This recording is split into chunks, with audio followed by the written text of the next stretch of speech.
อได้อู้อยู่บ่นี่พอได้บาทนึงเลยได้มันเอามุ่งชนเนี่ยพี่น้องเลย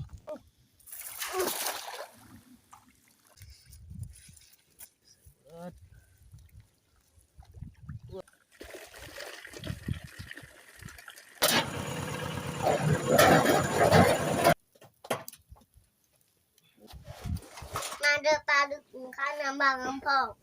สบายดีพี่น้องมื้อนี้พกเบาค่ำเก่าบ่ค่ำก็สิพามาเอาปลาอยู่ปลายเอื้อยเนาะเวลากินข้าวแล้วกินข้าวเที่ยงแล้วก็จะลงพันมันต่อนะลงพันมันซอยเอื้อยเพิ่นไปก่อนนะพวกถ่ายอยู่เนาะอยู่พายพวกไปติดตามชมไปนำกันเอื้อยเพิ่นลงมาก่อนนะพี่น้องเอ้ยสบายดีพี่น้องไปงุ้มปลาน้ำกันพี่น้องปลาแตกพุงพี่น้องเอ้ยว่าหันก่อนปลาซิว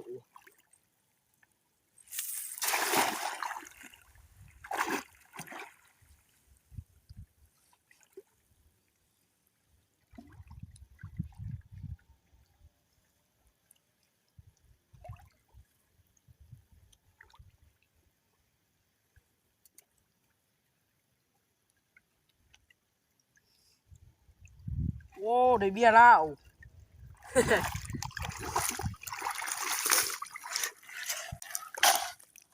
ปลาก็เลยจะเอา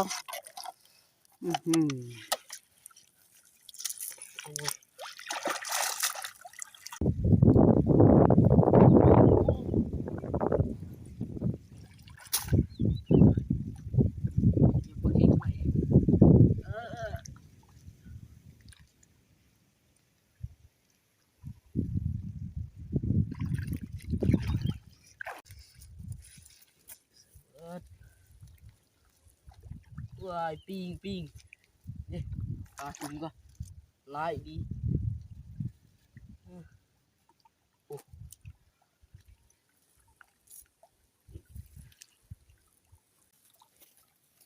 ว้ายยังปลุกเดี๋ยวก็ตายไงเดี๋ยวเอาละถือไว้พี่น้องมึงจับอ่ะจะลุกไปสั่งเอาละเดี๋ยวปักคอยนี่สิเอามาปักคอยนี่เอาลุกอยู่ใส่มันจะจัดการมันจะหวานมันเหลือพอ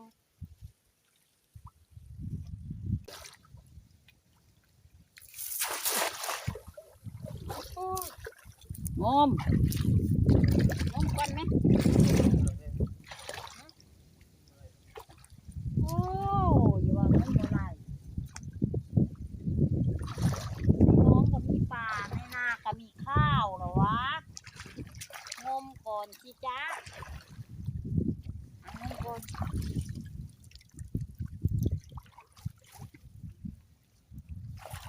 โอ้ย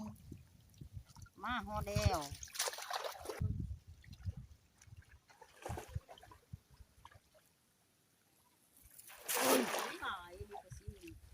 เ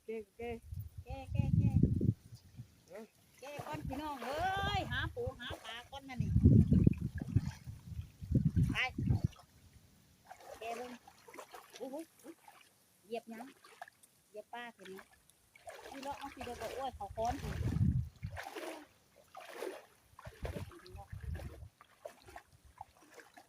ก็ลุกยังก็พุ่นค้อน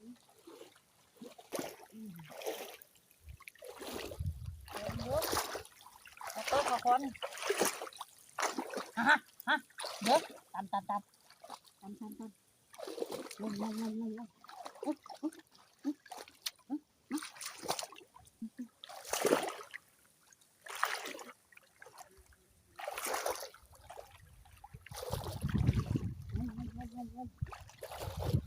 เด็กพักกระเดิด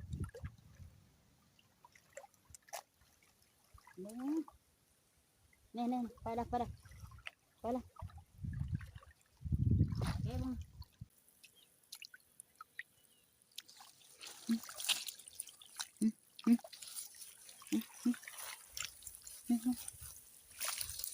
ของ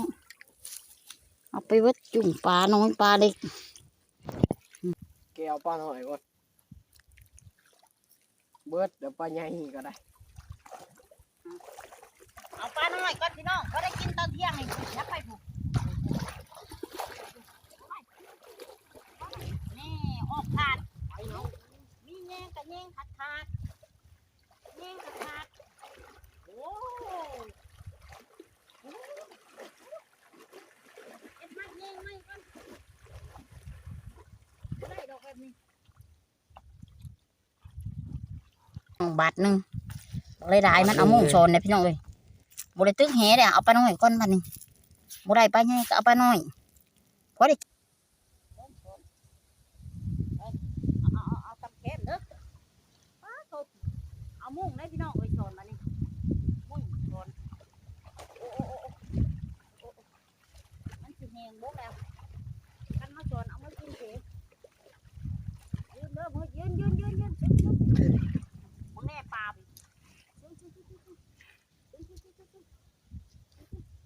ไอ้บันนี่มันเฮา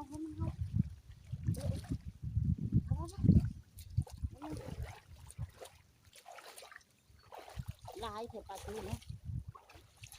เอาอย่าไปผูมึงอย่าไปเจ๊อย่าไปผูกินไรเด้อเดี๋ยวมันลงมาก่อนเด้อลงมาจังนะมันลงมาก่อนผูได้มัน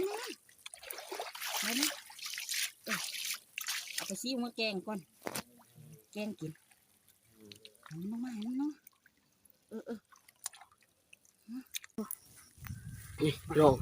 เลยได้เติมปัดเดียวพอได้อู้อยู่บ่นี่ พอได้อยู่พอได้แกงนี่ ปิ้งก็ได้ ใช่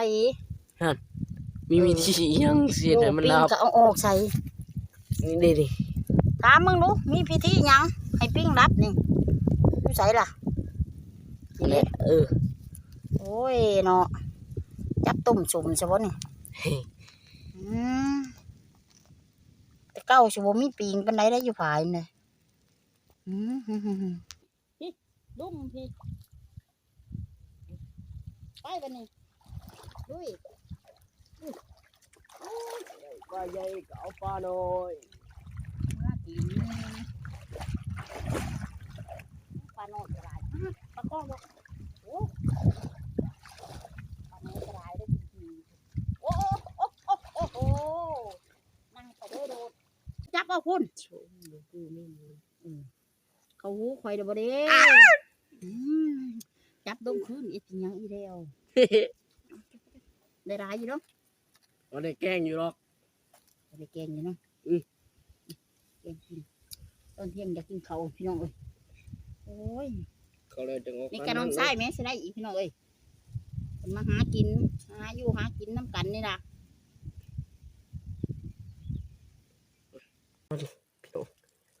ตัวใหญ่ฮอนปลาเค็งก็มันเดิมเบิดเลยนะน้ำก็บกหลายเติบเลย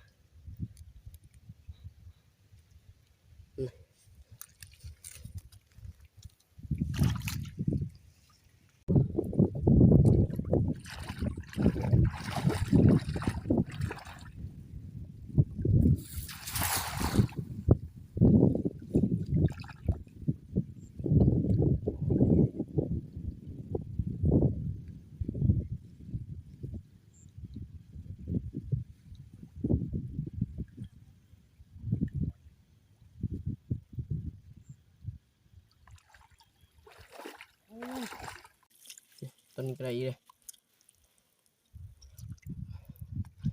เดี๋ยวโตสองตัวได้เอาเองพร้อมกัน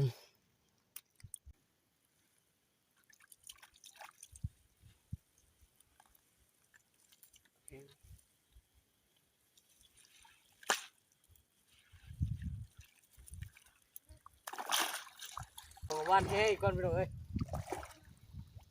วันอีก2-3 บาทกินนะบ่แตกซ้ำถือบอก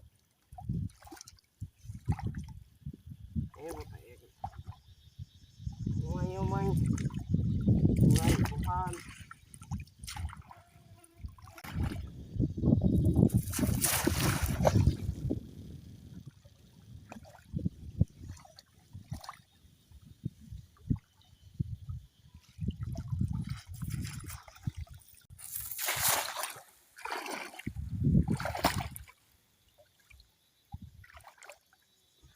ก่อน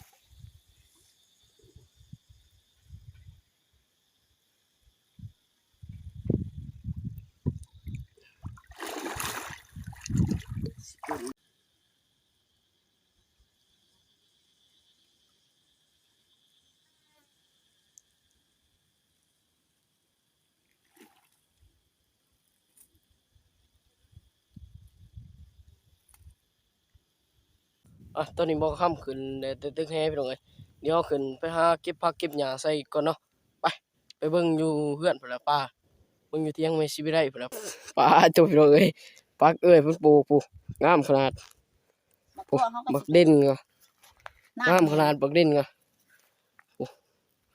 พิดเอาใส่แกงก่อน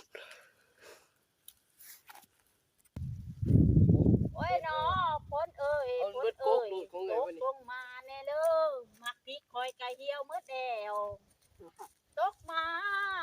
ฝนเอ้ยขอฝนก่อนพี่น้องเอ้ยมักพริกเหี่ยวไว้เด้อเบิ่งแน่ เดี๋ยวสูบน้ำมาล้าน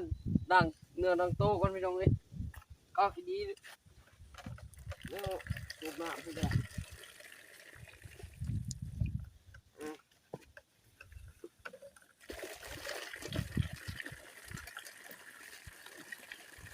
ออกแห้งขนาด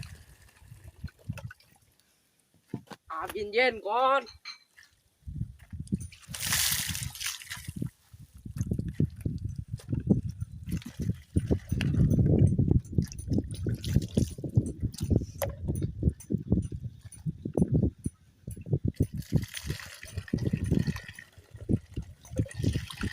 เดี๋ยวถอกปลาก่อนพี่น้องได้ตื่นเลยได้ตื่นปลาซิวปลาเค็งข่อยก็สิทอดเอานะปลาซิวข่อยก็สิเลือกอูเอาหน่อยเลือกเอาปลาเค็งออกก่อนปีก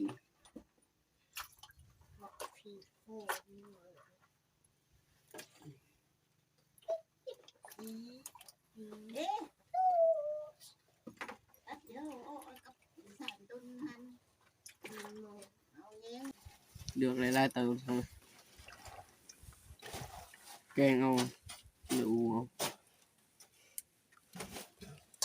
ได้คนหนึง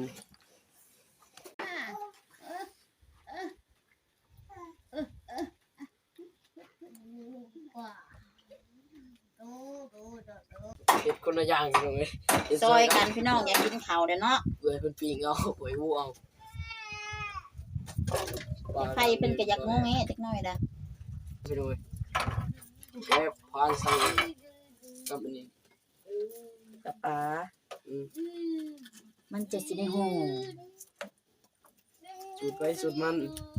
สูตรไปสูตรมันพี่น้องเอ้ยบ่กระสูตรปิ้งปลาจ้ามปลาเด้อบ่ได้ปิ้งเอา แต่ว่าจ้าม เดี๋ยวจะมักไปมันเด้อ แล้วแต่ของมักคักกับผู้กินพี่น้องเดี๋ยวมาถือหัน อ๋อซอยบักเด่นใส่ก่อนพี่น้องเอ้ยเซมีข้างหม้อก่อนพี่น้องเอ้ยเดี๋ยวเอาน้ำตื้มใส่ก่อน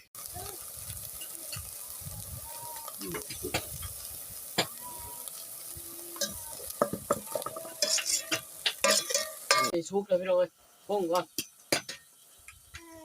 ว้ายความมีบริกินซ้ำปีกบ้าก่อนพี่น้องเอ้ย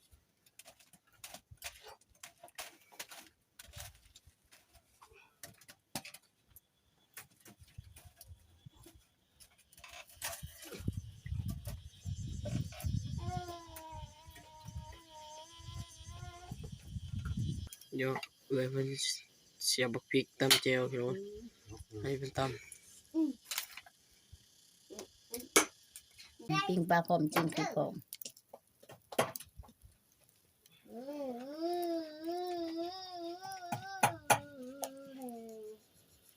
จิ้มพริกตำเจียวโอ้โหโอ้โหหัวหอมกะโอ้โห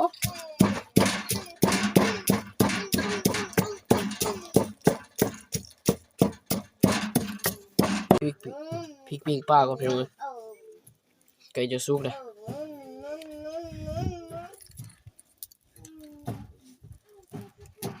ปลาปลา6ตัว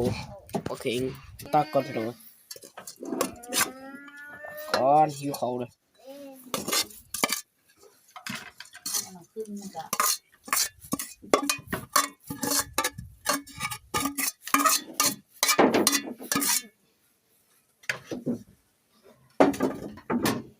แก้ว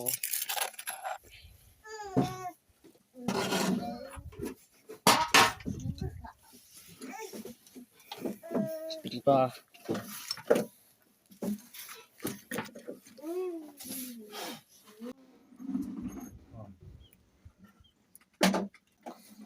ข้าวเที่ยง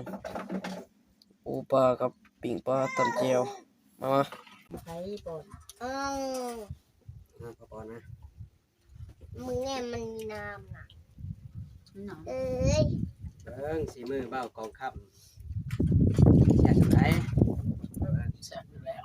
ลองสิเบิ่ง เขา สีมือผู้ว่าเพิ่นเนาะเบิ่ง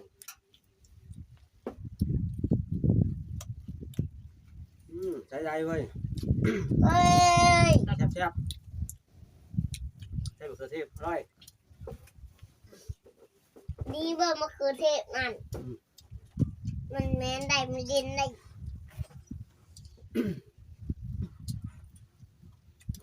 มันเข้ากับหมักเอง ดันเป็นมาทำ อ่ะบอกคำเขากินน้ำได้เรียบร้อยก็ลงไปพันมันซอยเอื่อยก่อนนะบัดนี้เอื่อยเพิ่นฆ่าลูกหน่อยเนาะขอลงไปซอยเพิ่นก่อนยากเพิ่นนะไปนี่พี่น้องมันก็เลยบ่หลายดอกน้อยเดียวเลยเดี๋ยวปานซะเพิ่นแล้วเพิ่นจังเมื่อ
ตอนนี้ก็แล้วก็เดี๋ยวเมื่อมันเป็นอะไรได้ตื่นเลยเดี๋ยวเมื่อก็บางคำก็จะได้ปิดคลิปน้องสามีเนาะมันยาวเลยก่อนจะปิดคลิปก็พี่น้อง14ลืมไปกดไลค์กดแชร์กดติดตามมองคำเลยเด้อบ่ได้มีกำลังใจคลิปต่อไปคลิปหน้าพอกันใหม่